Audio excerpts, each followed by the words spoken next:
제자반 5번째 시간입니다. 인간은 하나님의 형상을 닮았습니다. 겉사람이 하나님의 형상을 닮았다는 말이 아니라 속사람이 하나님의 형상을 닮았다는 말입니다. 그러므로 한 사회가 인간의 내면을 중요시하고 있다면 그 사회는 건강하고 바른 방향으로 가고 있다고 말할 수 있습니다. 그러나 한 사회가 인간의 외면만을 강조하고 있다고 한다면 그 사회는 건강하지 않은 것입니다. 18세기 영국은 산업혁명이 일어났습니다. 말 그대로 혁명이었습니다. 이 사건을 통해 사회에 큰 변화가 일어났는데요. 물질을 많이 가진 사람과 물질을 적게 가진 사람 간의 차이가 커지면서 사람의 가치를 그가 물질을 얼마나 가지고 있느냐로 평가를 하게 된 것입니다. 그런데 이 문제가 교회 안에까지 들어옵니다. 그래서 교회 안에 돈이 많은 부자들이 앞자리를 사서 앉았고 가난한 노동자들은 교회 2층에 앉게 되었습니다. 이것은 하나님께서 디자인하신 인간의 모습이 아닙니다. 그래서 영국에서는 요한 웨슬리가 인간이 하나님의 형상을 닮았다는 말은 좋은 옷을 입고 좋은 화장품을 바르는 겉사람이 닮았다는 것이 아니라 속사람이 하나님의 형상을 닮은 것이라고 상기시키면서 인간은 세 분야에 있어서 하나님의 형상을 닮았다라고 했습니다. 인간이 하나님의 형상을 닮은 분야, 첫째가 The Natural Image of God, 하나님의 자연적 형상을 닮았다고 했고, 둘째가 The Political Image of God, 하나님의 정치적 형상을 닮았다고 했고, 세 번째가 The Morality Image of God, 하나님의 도덕적 형상을 닮았다고 했습니다. 첫째, 인간은 하나님의 자연적 형상을 닮았다. 이 말은 인간은 하나님께서 그 속에 생기를 불어넣으심으로 생명, 즉 영적인 존재로 만드셨기 때문에 영이신 하나님과 함께 있을 때 가장 자연스럽고 가장 행복하고 가장 만족스럽다고 했습니다. 둘째, 인간은 하나님의 정치적 형상을 닮았다는 이 말은 하나님께서 인간을 지으시고 하신 말씀이 하나님이 그들에게 복을 주시며 그들에게 이르시되 생육하고 번성하여 땅에 충만하라, 땅을 정복하라, 바다의 물고기와 하늘의 새와 땅에 움직이는 모든 생물을 다스리라 하시니라 라고 하셨기 때문에 인간은 누군가에게 억압당하고 지시를 받을 때 행복한 것이 아니라 스스로 개척하고 창의적으로 아이디어를 만들어갈 때 행복한 존재이다 라고 했습니다.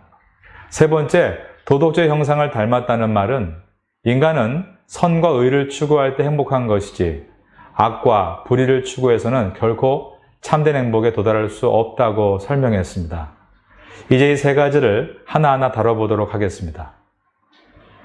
첫째, 인간은 하나님의 자연적 현상을 닮았다. 인간은 영적인 존재로 지음을 받았기 때문에 하나님과 함께 있을 때 자연스럽게 행복감과 만족감을 갖습니다. 인간과 짐승이 다른 점이 무엇일까요? 인간의 본질을 자꾸 겉사람에게 두면 우리의 조상이 원숭이라는 것에 포커스를 맞춥니다. 19세기 영국의 생물학자 찰스 다윈은 1859년에 저술한 종의 기원이라는 책에서 진화론을 주장했습니다. 이 진화론은 처음에 가설이었고 연구를 통해 학설로 자리를 잡습니다.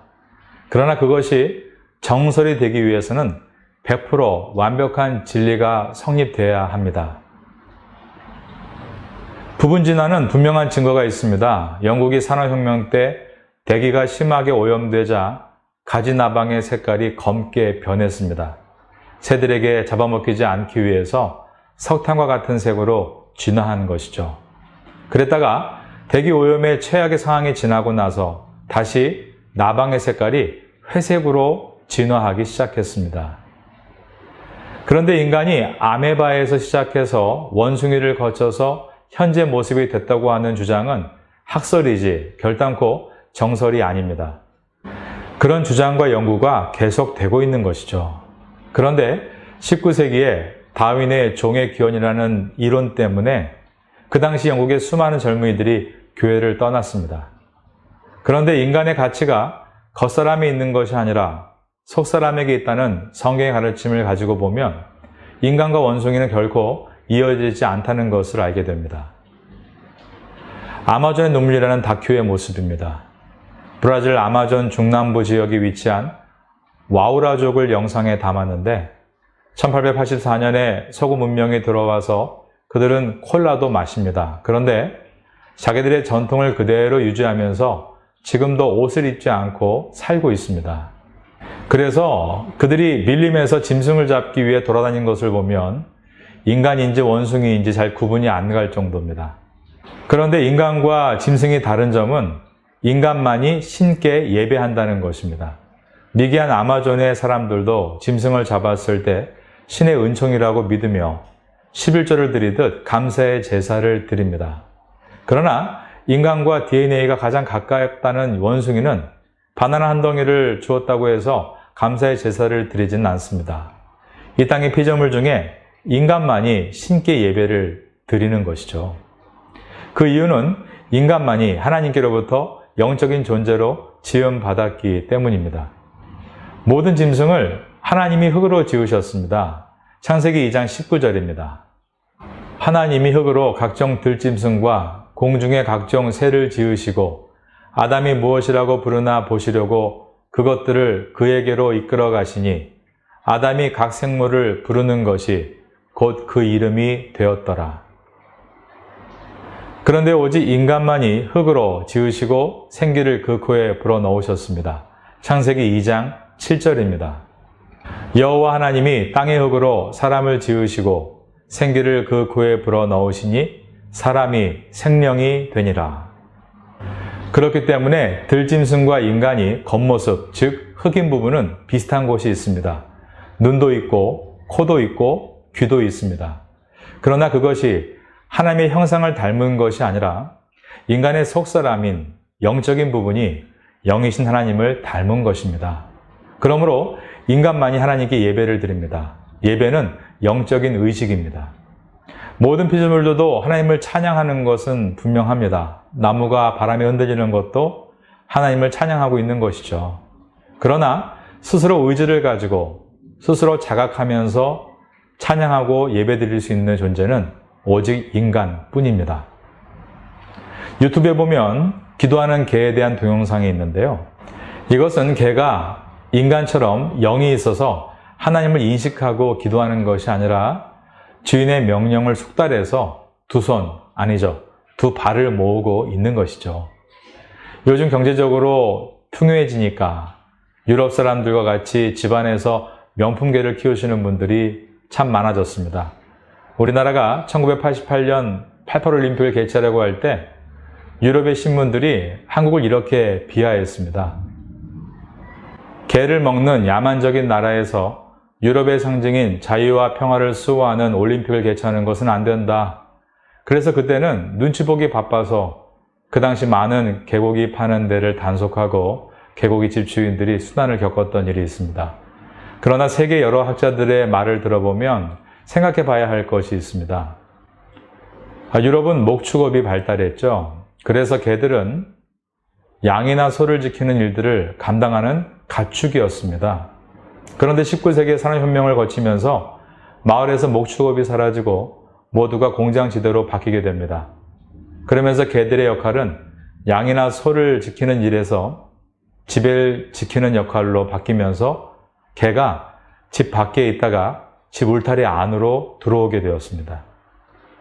그러다가 자녀들이 도시로 이주하면서 부모들은 자녀 대신 개를 이제는 집들에서 집 안으로 들여와서 키우게 됩니다.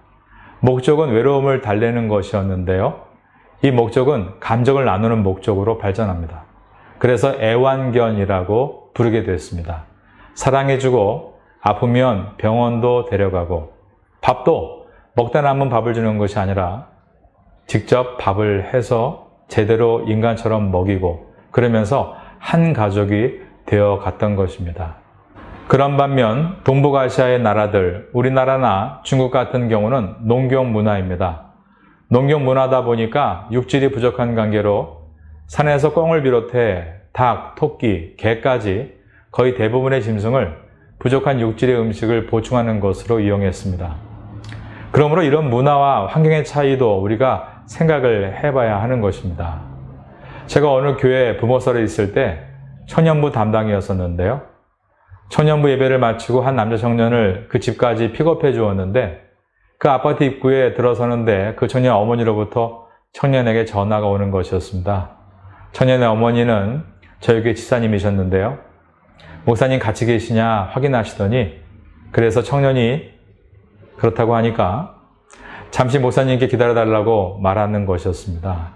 그래서 기다렸더니 강아지 한 마리를 데리고 나오시는 것입니다. 그래서 하시는 말씀이 우리 막내가 또또인데 또또 강아지 이름입니다.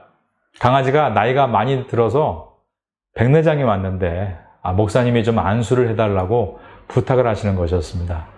제가 그때 인간과 개는 다른 존재다 이런 사항을 설명할 수가 없어서 그냥 그 자리에서 기도 안 해드리면 또 실망하실까 봐 강아지의 머리에 손을 얹고 기도를 했습니다. 주님, 우리 또또가 눈이 회복되고 건강하게 하옵소서. 참 재미있는 경험을 한 것이죠. 짐승 중에 가장 똑똑한 짐승이 돌고래라고 합니다. 학자들은 지능이 뇌의 무게와 관련이 있다고 합니다. 인간의 뇌의 무게가 보통 1450g인데 돌고래의 뇌의 무게가 보통 1700g입니다. 돌고래 평균 IQ가 70인데요. 인간 중에 IQ가 70대인 사람도 제법 많이 있습니다. 그러나 인간이 그런 외형적인 것으로 평가되는 것이 결코 아니죠. 인간이 고귀한 것은 그가 하나님의 형상으로 지음받았기 때문입니다. 하나님의 형상을 닮았다는 것은 그의 내면이 영적인 존재로 하나님과 소통할 수 있는 존재로 지음받았다는 의미입니다. 여러분 한 사람 한 사람은 이처럼 하나님의 Natural Image of God, 하나님의 자연적 형상을 닮은 영적인 존재입니다. 그래서 영이신 하나님과 함께 할 때 가장 자연스럽고 행복하고 만족해하는 존재로 살아갈 수 있는 것입니다. 이처럼 내가 귀한 존재라는 생각을 하면서 다음 시간에는 하나님의 정치적 형상에 대해서 함께 공부해 보도록 하겠습니다.